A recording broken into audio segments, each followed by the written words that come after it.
Hello दोस्तों, स्वागत है आपका अपने यूट्यूब चैनल में।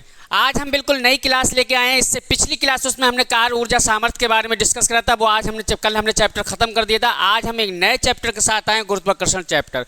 तो गुरुत्वाकर्षण चैप्टर बहुत ही इंटरेस्टिंग चैप्टर, बहुत ही मज़ेदार, जायकेदार, टेस्टी और लाजवाब चैप्टर है। बड़ा मज़ा आएगा आपको पढ़ने में। इसके बारे में बताया था न्यूटन ने। तो न्यूटन ने क्या, आपने सुना भी होगा कि एक दिन न्यूटन जो थे वो किसी पेड़ के नीचे क्या हुए थे, बैठे हुए। किसी क्या मतलब, सेब के पेड़ के नीचे ही बैठे होंगे। पेड़ के नीचे बैठे हुए थे। अचानक क्या हुआ, एक घटना हुई कि एक सेब पेड़ से गिरकर कहाँ पर आया, जमीन की तरफ आके गिरा। कहाँ गिरा? जमीन की तरफ आके गिरा। यानी इन्होंने क्या देखा कि एक पेड़ से सेब क्या हुआ, धरती माता की ओर आके गिरा, यानी धरती माता पे आके गिरा। फिर इनके मन में एक ख्याल आया, और फिर मन में ख्याल आया तो इन्होंने क्या किया कि कभी कभी मेरे दिल में ये ख्याल आता है कि तुझे गिराया गया है जमीन पर मेरे लिए। कि कभी कभी मेरे दिल में ये ख्याल आता है कि तुझे गिराया गया है जमीन पर मेरे लिए। इसी आधार पर इन्होंने क्या करा, गुरुत्वाकर्षण का कॉन्सेप्ट हमें दिया, और इन्होंने बताया था कि प्रत्येक द्रव्यमान एक दूसरे द्रव्यमान को अपनी ओर जिस बल से आकर्षित करता है, उसी बल को हम क्या कहते हैं, गुरुत्वाकर्षण बल कहते हैं। तो हम बात करते हैं पहले गुरुत्वाकर्षण बल की।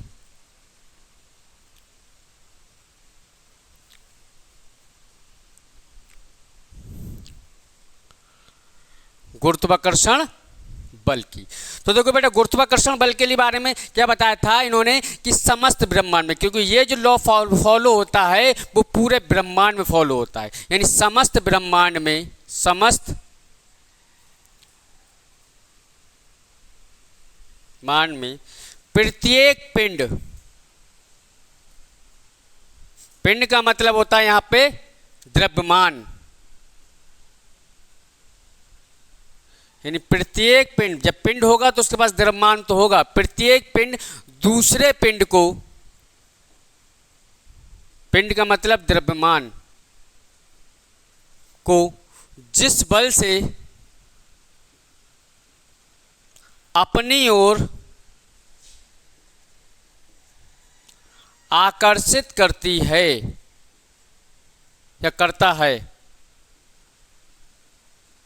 उसी बल को गुरुत्वाकर्षण बल कहते हैं। इसे कैपिटल एफ से प्रदर्शित करते हैं। अगर ये गुरुत्वाकर्षण अगर पहचान बनाना चाहते हैं तो आप पैरों में इसके क्या लगा सकते हैं, जी लगा सकते हैं।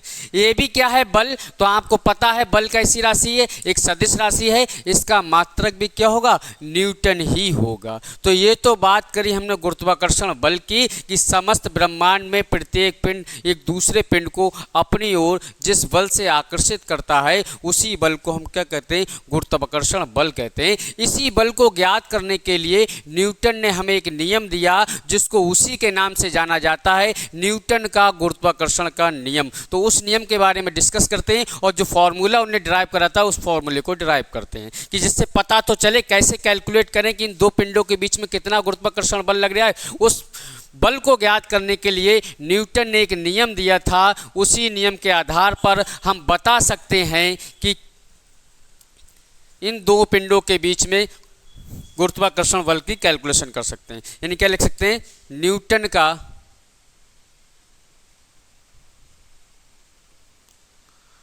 गुरुत्वाकर्षण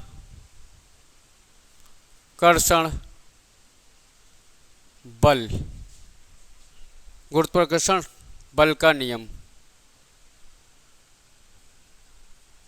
न्यूटन के गुरुत्वाकर्षण बल का नियम, लॉ ऑफ ग्रेविटेशन।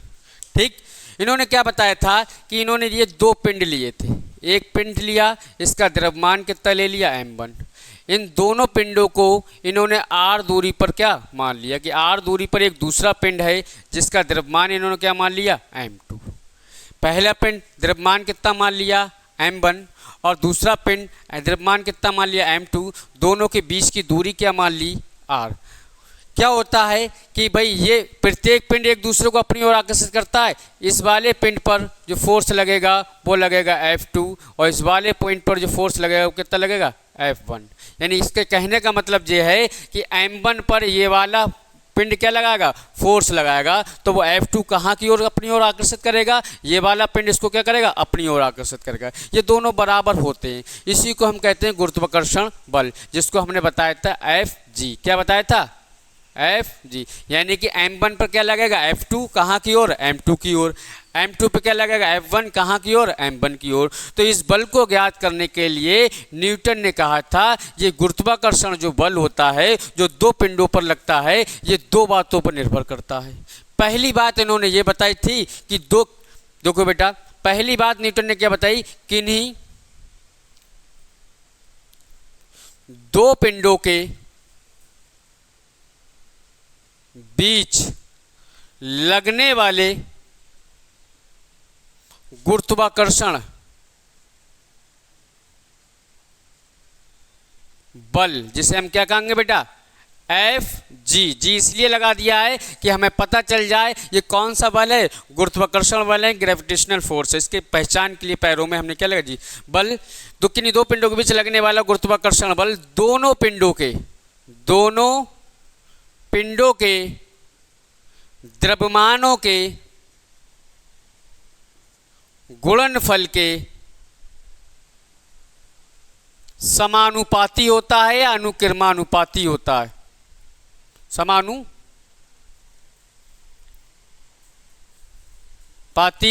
होता है। इसका कहने का मतलब ये है कि ये लगने वाला ग्रेविटेशनल फोर्स है, ये कहलाता है समानुपाती का साइन M1 M2। इन दोनों द्रव्यमानों के गुणनफल के क्या होता है, समानुपाती। यानी कहने का मतलब ये है, समानुपाती का मतलब जो होता है, यदि M1 M2 का गुणनफल बढ़ेगा तो लगने वाला ग्रेविटेशनल फोर्स भी क्या होगा, बढ़ेगा। दूसरी बात इन्होंने ये कही थी कि दोनों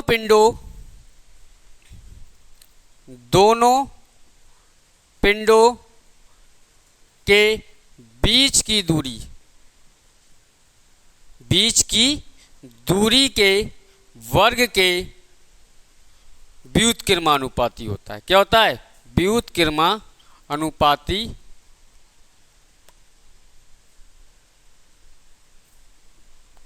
यानी रेसिप्रोकल होता है। दूसरी बात इन्होंने ये बताई थी कि किन्हीं दो पिंडों के बीच लगने वाला गुरुत्वाकर्षण बल जो होता है दोनों पिंडों के बीच की दूरी के वर्ग के क्या होता है, व्युत्क्रमानुपाती होता है। तो इसका मतलब, इन कहने का मतलब ये था Fg व्युत्क्रमानुपाती 1/r²। समीकरण नंबर हमने इसको क्या कह दिया, 2 कह दिया। कोई दिक्कत तो नहीं यहाँ तक, ठीक है बेटा। यानी पहली बात इन्होंने कही कि गुरुत्वाकर्षण बल जो होता है दोनों पिंडों के द्रव्यमान के गुणनफल के क्या होता है, समानुपाती होता है। दूसरी बात इन्होंने ये कही थी दोनों पिंडों के बीच लगने वाला गुरुत्वाकर्षण बल जो होता है दोनों पिंडों के बीच की दूरी के वर्ग के क्या होता है, व्युत्क्रमानुपाती होता है। इन दोनों बातों को एक साथ लिखने पर, दोनों बातों को एक साथ लिखने पर, ठीक, जब दोनों बातों को एक साथ लिखेंगे तो Fg दिख रहा है, Fg समानुपाती क्या हो जाएगा, M1 M2 अपॉन में r²। ठीक, Fg is equal to M1 समानुपाती M1 M2 अपॉन में r²। ठीक है, दिख रहा है। उसके बाद बात करते हैं इधर, जब भी हम समानुपाती का निशान हटाते हैं तो वहाँ पे क्या लेके आते हैं, एक कांस्टेंट लगाते हैं। यानी कि Fg बराबर, जैसी समानुपाती का निशान हटाया हमने कौन सा साइन लेके आए, बराबर। और जब बराबर का साइन आता है तो वहाँ पे एक कांस्टेंट आता है। यहाँ पे जो हम कांस्टेंट लेते हैं वो क्या लेते हैं, G लेते हैं, यानी कैपिटल G, बड़ा वाला G। ठीक है, क्या हो जाएगा, M1 M2 अपॉन में r²। यही हमारा क्या कहलाता है, गुरुत्वाकर्षण बल को ज्ञात करने का सूत्र कहलाता है, जहां G जो है कैपिटल G, ये सार्वत्रिक गुरुत्वाकर्षण नेतांक है। यानी कि यूनिवर्सल, इसका मान कितना होता है, 6.67 गुणा 10 की घात माइनस 11, 6.67 गुणा 10 की घात minus 11 newton into metre square प्रति केजी।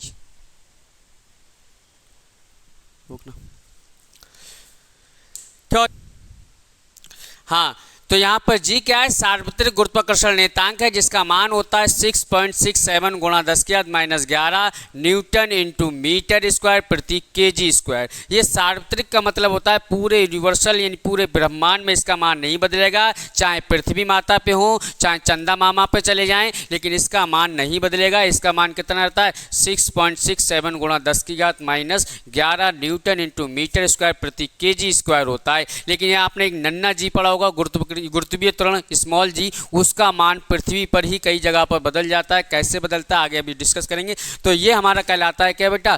किसी दो पिंडों के बीच लगने वाले गुरुत्वाकर्षण बल को ज्ञात करने का सूत्र। इसी को हम न्यूटन का गुरुत्वाकर्षण बल का नियम कहते हैं, जहाँ पर जी का मान कितना होता है? 6.67 गुणा 10 की घात minus 11 newton into metre square प्रति केजी स्क्वायर होता है। कभी कभी हमसे ये पूछ लेता है कि इस जी का मात्रक क्या है, तो जी का मात्रक क्या है? न्यूटन इंटू मीटर प्रति केजी स्क्वायर। डायरेक्ट आप याद कर लें ना, तो वरना ये जो जी का मात्रक निकला वो यहां से निकला, मैं आपको निकाल के दिखा देता हूं। देखो जी का मात्रक, भाई मैंने बताया मात्रक जो निकलता है वो कहां से निकलता है? फॉर्मूले से निकलता है। मैंने आपको यहां लिख के दिखा दिया है, लेकिन निकला कहां से? यहां से। देखो बेटा, अगर हम यहां से जी की वैल्यू निकालें तो जी बराबर कितना हो जाएगा? एफ जी इनटू में ये वाला इससे क्रॉस हो जाएगा, क्या हो जाएगा? आर स्क्वायर बटे में ये जी के साथ गुणा में था, बराबर के दूसरी तरफ जाके कहाँ पहुँच जाएगा? बटे में m1 m2। देखो बेटा, जो बल है, बल का मात्रक क्या होता है? न्यूटन। तो न्यूटन को मैंने n लिख दिया, और जो r है त्रिज्या मतलब दूरी, और दूरी का मात्रक क्या होता है? मीटर। तो मीटर पे स्क्वायर लगा तो मीटर स्क्वायर बटे में m1 क्या? द्रव्यमान, और द्रव्यमान का मात्रक होता है केजी, फिर m2 का भी केजी, तो केजी के केजी से गुणा करेंगे क्या हो जाएगा? केजी का स्क्वायर। ये निकल आया कि हमारे पास जी का मात्रक क्या निकल आया? जी का मात्रक। कभी कभी हमसे पूछ लेता है कैपिटल जी का विमीय सूत्र, डायरेक्ट दे देगा कि कैपिटल निम्न में से कैपिटल जी का विमीय सूत्र कौन सा है? तो विमीय सूत्र भी कहाँ से निकलता है? फॉर्मूले से ही निकलता है। यहाँ आप कैसे या मात्रक से निकाल सकते हैं। देखो बेटा, ये न्यूटन जो है, न्यूटन किसका मात्रक है? बल का। तो बल का विमीय सूत्र क्या होता है? M L T minus 2। उसके बाद क्या है? मीटर, और मीटर का विमीय संकेत क्या होता है? कैपिटल एल, उस पर लगी स्क्वायर तो स्क्वायर लगा दिया, बटे में केजी का क्या होता है? Capital M. भाई द्रव्यमान का क्या होता है? कैपिटल एम, उस पर क्या लगा? स्क्वायर। अब देखना बेटा ध्यान से, ठीक, यहाँ से देखना, ये तो अलग अलग है, ये बल का है, ये मीटर का है, ये किसका? द्रव्यमान। इनको मिलाकर एक करना, जब मिलाकर एक करना वही तो हमारा जी का विमीय सूत्र निकलेगा। देखो एक एम जे है ऊपर और एक एम की पावर 2 नीचे, जो ऊपर जाकर क्या हो जाएंगी? माइनस की, तो माइनस के 2 में से प्लस का 1 जाएगा। भाई देखो ये वाली प्लस की पावर थी, ठीक, और ये m ऊपर जाके क्या हो जाएगी? माइनस, तो माइनस के 2 में से 1 जाए कितना बचेगा? माइनस का 1, यानी m की पावर कितनी हो गई? माइनस का 1। उसके बाद l का देखते हैं। देखो एक l ये है और l की पावर 2 ये हैं, दोनों हैं कैसी? पॉजिटिव। तो l गुणा में घातें जुड़ जाती हैं अगर आधार सेम हो। तो एक घात और 2 घात कितनी हो गई? 3 घात, यानी l की घात पावर कितनी हो गई? 3। t की देख लेते हैं बेटा, t वाला हमारे पास टर्म है ही नहीं, बिल्कुल ऐसे ही लिख देंगे, क्या हो जाएगा? m की पावर -1 l की घात 3 t की घात -2। ये हमारे पास क्या निकल आया? क्या निकल आया? जी का विमीय सूत्र। बहुत ही पूछा जाता है, कुछ नहीं करना है आपको, सिर्फ बल का पता होना चाहिए। एम एल टी -2, मीटर का एल स्क्वायर और केजी का एम स्क्वायर, सबको ऊपर ले गए। आंसर हमारे पास निकल आया m की पावर -1 टी की घात एल की घात 3 और टी की घात -2। विमा की बात करें तो विमा क्या हो जाएगी हमारे पास? देखो बेटा, जो विमीय संकेत के ऊपर पावर लगी होती है वही हमारी क्या कहलाती है? विमा कहलाती है। क्लियर हो गई? ये किसका? सार्वत्रिक गुरुत्वाकर्षण नियतांक, यूनिवर्सल कांस्टेंट का विमीय सूत्र मात्रक मैंने बताया। क्लियर हो गई बात? इस पर कोई डाउट तो नहीं? यानी अब बात करते हैं, देखो स्क्रीनशॉट लेना चाहें तो आप ले सकते हैं। न्यूटन का गुरुत्वाकर्षण नियम हो गया, उसका फॉर्मूला हो गया। अब बात करते हैं ये कब कब अप्लाई होता है, इस पर क्या क्या निर्भरता है इसकी। पुलिस कांस्टेबल की तो आप तैयारी कर ही रहे हैं, तो यूपी पुलिस कांस्टेबल की तैयारी को और बेहतर आप कैसे कर सकते हैं? तो आपके पास ये बुक आती है एक चक्षु पब्लिकेशन प्रकाशन की, जो आपकी एकदम यूपी पुलिस कांस्टेबल के सिलेबस पर ही आधारित है। तो इस बुक को मैं आपको दिखाता हूं, देख लीजिए। ये आपकी क्या है, एक स्टडी गाइड है। ठीक है, ये आपकी क्या है, स्टडी गाइड है। कहने का मतलब है आपको इसमें हर एक सब्जेक्ट जो भी आपका यूपी पुलिस कांस्टेबल में पूछा जाएगा, जैसे सामान्य ज्ञान, सामान्य हिंदी, और आपकी रीजनिंग है, आपकी मैथमेटिक्स है, करंट अफेयर है, और उत्तर प्रदेश पुलिस विभाग की सामान्य जानकारी, जो कि बहुत इंपॉर्टेंट आपकी हो जाती है इस एग्जाम के लिए, वो सभी कुछ आपको इस स्टडी गाइड में देखने को मिलेगा। और दोस्तों इसमें आपको 5 सॉल्व पेपर भी मिलेंगे और 3000 प्लस आपको बहुविकल्पीय प्रश्न मिलेंगे, जो बहुत ही तैयारी आपकी जो है एक तैयारी में इम्प्रूवमेंट लेकर आएगी। तो कुछ मैं आपको दिखा देना चाहता हूँ। सबसे पहले आपको इसमें दिखेगा विषय सूची या फिर सिलेबस दिखेगा, सामान्य हिंदी आपको दिखेगी, आपको जो है रीजनिंग दिखेगी। ठीक है, इस प्रकार से ये बुक आपको देखने को मिलेगी, जो कि आपकी क्या है, एक स्टडी गाइड है। ठीक है, तो आप इस बुक को जो है परचेज कर सकते हैं। अच्छा, इस बुक से आपने मान लीजिए कोई टॉपिक किया, कोई चैप्टर आपने इस बुक से कंप्लीट किया, उसके बाद में हमें क्या करना है, उसके बाद में हमें करना है प्रैक्टिस सेट। तो प्रैक्टिस सेट कहाँ से करें, चलिए दिखाता हूँ। तो यही चक्षु पब्लिकेशन की आपकी प्रैक्टिस सेट भी आपको देखने को मिलेंगे कांस्टेबल के। ठीक है, इसमें 8 जो है सॉल्व पेपर मिलेंगे और आपको 10 प्रैक्टिस सेट मिलेंगे। इसका भी लिंक दोस्तों हमने डिस्क्रिप्शन में दिया है, तो आप इन दोनों बुक को जो है परचेस कर सकते हैं। और भी बेहतर तैयारी के लिए चक्षु पब्लिकेशन बहुत ही अच्छा जो है आपका पब्लिकेशन है, और बहुत अच्छा दोस्तों इन्होंने नाम कर लिया है कुछ ही टाइम में। तो आप इस बुक को परचेस कर सकते हैं। नीचे डिस्क्रिप्शन में मैंने दोनों बुक्स के लिंक दे रखे हैं।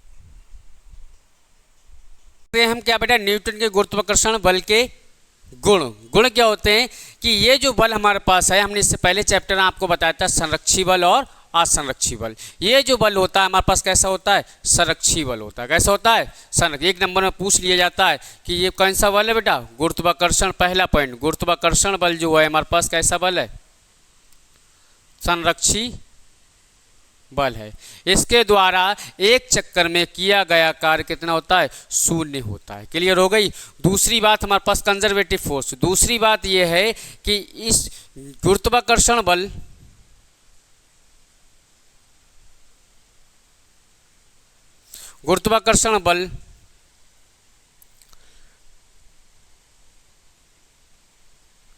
ठीक पैरावैद्युतांक यानी कोई पदार्थ भर दिया जाए उस पर डिपेंड नहीं करता। यानी गुरुत्वाकर्षण बल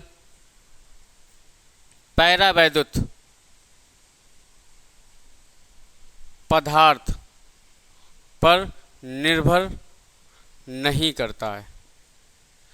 मेरे कहने का मतलब ये है कि ये एक द्रव्यमान, ये एक द्रव्यमान, इसका द्रव्यमान m1, इसका द्रव्यमान m2, दोनों के बीच की दूरी r, इस पर लगने वाला गुरुत्वाकर्षण बल जो है, अभी ये कहाँ रखें, दोनों वायु में रखें या निर्वात में रखें, इनको तब भी जितना बल लगेगा, मतलब गुरुत्वाकर्षण बल का मान Fg, अगर इनको उठाकर किसी क्या करेंगे, किसी पानी के अंदर रख दिया जाए, पानी के अंदर रख दिया जाए या निर्वात में ले जाया जाए, तब भी इस बल का मान क्या होगा, नहीं बदलेगा। यानी यहाँ पर आने पर, कोई माध्यम आने पर, पैरावैद्युतांक का मतलब होता है कि कोई भी माध्यम आने पर, माध्यम चाहे पानी हो उनके बीच, दोनों द्रव्यमानों के बीच, चाहे पानी हो, चाहे वायु हो या निर्वात हो, या कोई मोम भर दो या गीला कागज लगा दो, इन पर लगने वाला गुरुत्वाकर्षण बल का मान नहीं बदलता है। ये माध्यम पर डिपेंड नहीं करता है।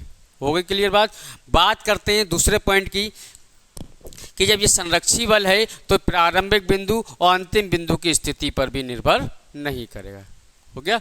अब बात करते हैं हम एक अगली चीज की जो आप बहुत ही इंपॉर्टेंट है।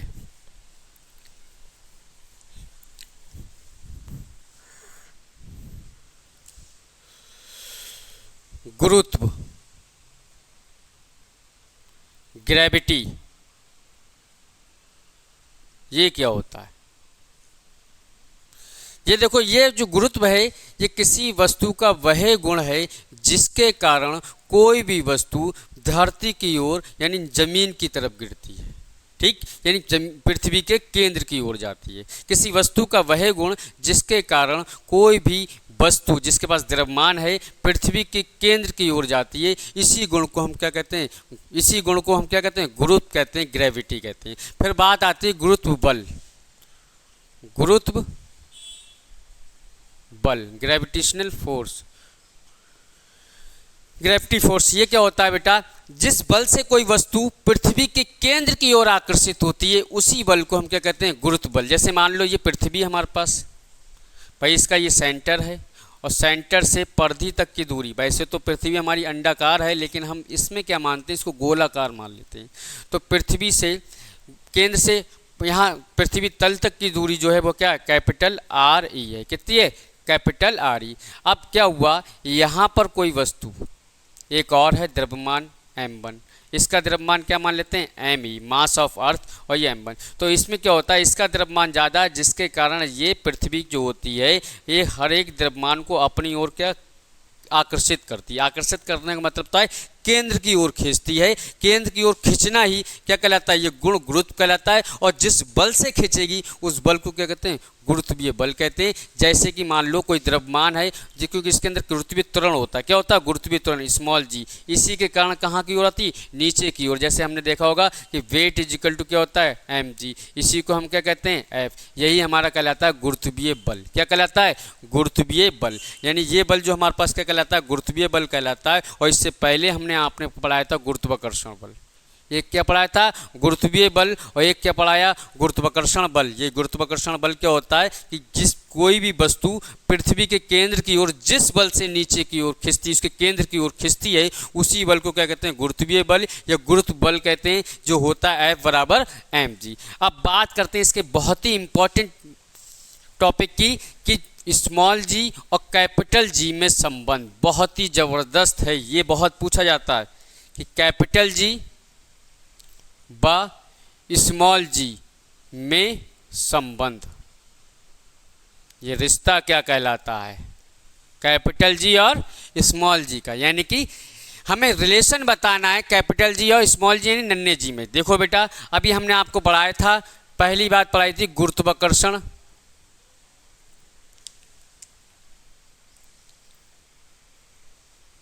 बल। तो गुरुत्वाकर्षण बल हमने पढ़ाया था F G बराबर क्या पढ़ाया था, G m1 m2 अपॉन में क्या पढ़ाया था, R, क्या, R स्क्वायर। अगर आप कैपिटल लेना चाहें तो कैपिटल ले सकते हैं, क्या ले लें, कोई पृथ्वी के लिए पढ़ा रहे हैं तो क्या लेंगे, R स्क्वायर। क्लियर, क्योंकि भाई हमने जो लिया है वो क्या लिया है, ये पृथ्वी की रेडियस कितनी होती है, आर ई, इसलिए मैंने क्या लिया है, आर ई का स्क्वायर लिया। यहाँ पर कोई क्या है, पिंड है जिसका द्रव्यमान कितना है m1 और पृथ्वी का द्रव्यमान मैं मान लेता हूँ m e। तो यहाँ पर क्या हो जाएगा mb और ये क्या हो जाएगा, m हो जाएगा। ठीक, यानी जो मैंने जिन दोनों पिंडों के बीच लगने वाले गुरुत्वाकर्षण बल को शो किया है, पृथ्वी का मास मैंने मान लिया m e पहचान के लिए मास ऑफ अर्थ, और जो पिंड हमने दूसरा लिया है उसका द्रव्यमान हमने मान लिया m। दो पिंडों के बीच लगने वाले गुरुत्वाकर्षण बल, इस बल को हम, इसको जो हम लेते हैं यहाँ ना लेके कहाँ लेंगे बेटा, यहाँ ले लेते हैं। कहाँ लेते हैं, पृथ्वी के तल पर। जब पृथ्वी के तल पर लेंगे तो दोनों पिंडों के बीच की दूरी क्या हो जाएगी, आर ई, तब इनके बीच लगने वाला गुरुत्वाकर्षण बल क्या हो जाएगा, एफ जी बराबर G M E M upon में आर। क्योंकि मैंने आपको यही तो फॉर्मूला पढ़ाया था, F G equal to G m1 m2 upon में आर स्क्वायर। देखो बेटा, दोनों, ये पहला m1 क्या होता है, पहले पिंड का द्रव्यमान, तो पहला पिंड हम m ई मान लेते हैं, यानी अर्थ मान लेते हैं, अर्थ का द्रव्यमान m ई मान लिया है। दूसरा पिंड हमने जो उसके तल पर रखा है, पृथ्वी तल पर, वो मान लिया है, तो m2 की जगह m लगा दिया है। दोनों पिंडों के बीच की दूरी क्या मान ली, आर ई मान ली। तो ये हमारे पास फार्मूला आ गया। इसको समीकरण नंबर क्या कह देते हैं, एक कह देते हैं। क्या कह देते हैं, एक। फिर हमने अभी आपको पढ़ाया था गुरुत्वीय बल F इक्वल टू mg पढ़ाया था अभी। जिस बल से पृथ्वी किसी वस्तु को अपने केंद्र की ओर खींचती है उसी बल को हम क्या कहते हैं, गुरुत्वीय बल कहते हैं। भाई ये भी बल, ये भी बल, दोनों आपस में बराबर, जिसकी लेफ्ट लेफ्ट बराबर उसकी राइट राइट भी क्या बराबर। तो हम कह सकते हैं समीकरण नंबर 1 व 2 से mg बराबर कितना हो जाएगा, g m e m upon में क्या आ जाएगा, आर ई का स्क्वायर। देखो m से m मुस्कुरा गया, खत्म, बचा क्या हमारे पास, g बराबर g m e अपॉन में आर ई।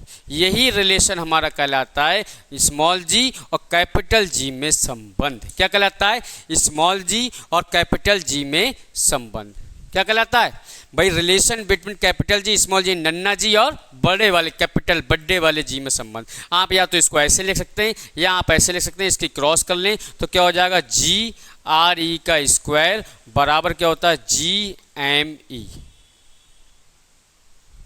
भाई इसकी क्रॉस कर दी। यहाँ पे एम ई क्या है, मास ऑफ अर्थ। याद रखना, सिर्फ पहचान के लिए ई लगाया मैंने, कहीं आपके एग्जाम में ना भी लगे तो ये मत सोचना कि ई सर ने लगाया तो ई होगा, ये तो सिर्फ मैंने पहचान के लिए लगाया कि ये एम ई क्या है, mass of earth, R E क्या है, रेडियस ऑफ अर्थ। इसका मतलब समझ गए। अब यही हमारा रिलेशन कहलाता है कैपिटल जी और स्मॉल जी के बीच में रिलेशन। अच्छा